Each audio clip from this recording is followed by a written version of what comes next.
ពេលក្របាត់មិត្តភក្តិពេលក្រគេមិនរាប់រយយើងពេលក្រអ្នកដែលមើងងាយយើងគឺបងប្អូនយើងបាទ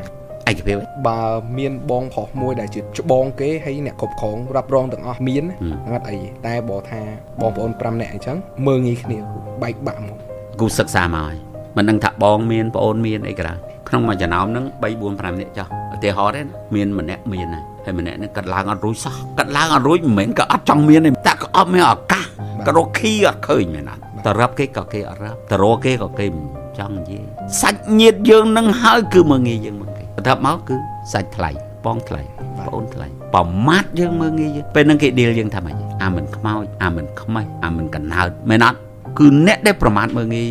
យើងដំបូងបំផុតនៅពេលដែលយើងក្រគឺសាច់ញាតិយើងគូសុំទៅនេះភាកតិចណាស់ដែលចេះជួយគ្នាឧទាហរណ៍ថាមាន5នាក់មាន3នាក់ល្អ2នាក់អន់ចេះយត់យងនេះមិនងាយមានទេច្រើនតែចន់ថែម